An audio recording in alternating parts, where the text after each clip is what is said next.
तो दिन में दो बार अच्छे से भोजन करना काफी होगा। एक खासकर महिलाओं को ध्यान रखना चाहिए उनके शरीर की प्रक्रिया के कारण।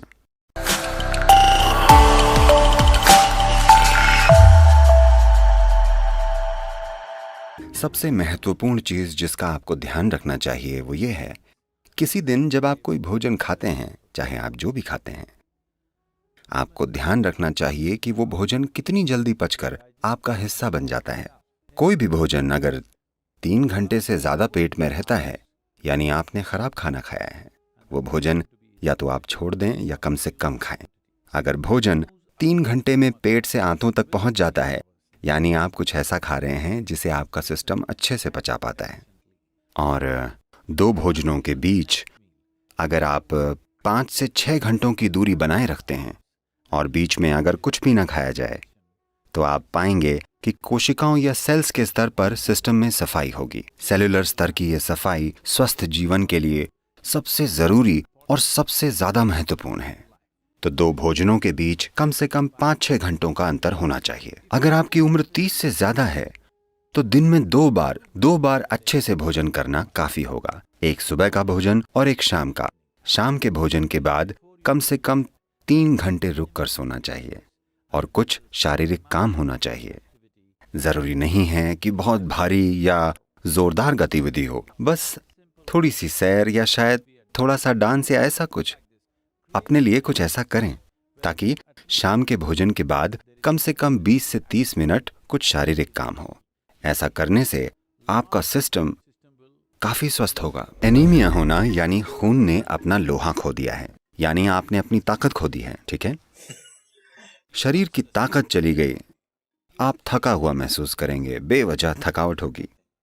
क्योंकि जब लोहा कम हो जाता है तब खून का ऑक्सीजन शरीर में अच्छे से नहीं पहुंचता, यानी आपका शरीर, आपका हृदय, आपका दिमाग सब कुछ ज्यादा काम नहीं कर पाएंगे क्योंकि आपके पास ऑक्सीजन कम है।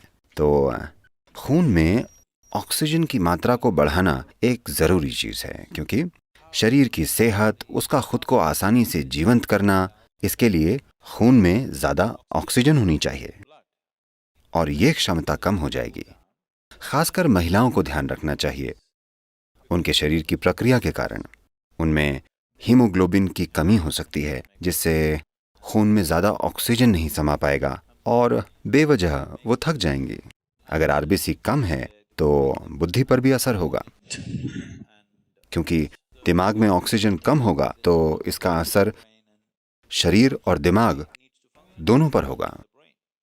तो इससे बचने का एक सरल तरीका है, रोजाना हल्के गर्म पानी में थोड़ा शहद मिलाकर पीना। रोजाना ऐसा करें, इससे धीरे धीरे आरबीसी की मात्रा बढ़ जाएगी। खून में ज्यादा ऑक्सीजन होगा तो अचानक ज्यादा ऊर्जा महसूस होगी, अचानक सब सक्रिय हो जाएगा, शरीर का कायाकल्प होगा, मृत कोशिकाओं की जगह नई कोशिकाएं पैदा होंगी। जो जड़ता आप अपने शरीर में और अपने मन में महसूस करते हैं वो बहुत कम होने लगेगी। तो शहद हमारे सिस्टम पर अलग अलग असर डालता है। कच्चे शहद का एक तरह का असर होता है, ठंडे पानी में पीने से उसका असर अलग होता है, हल्के गर्म पानी में पीने से अलग ही असर होता है। हम यहाँ इसे हल्के गर्म पानी में पीकर सिस्टम को खोलना चाहते हैं।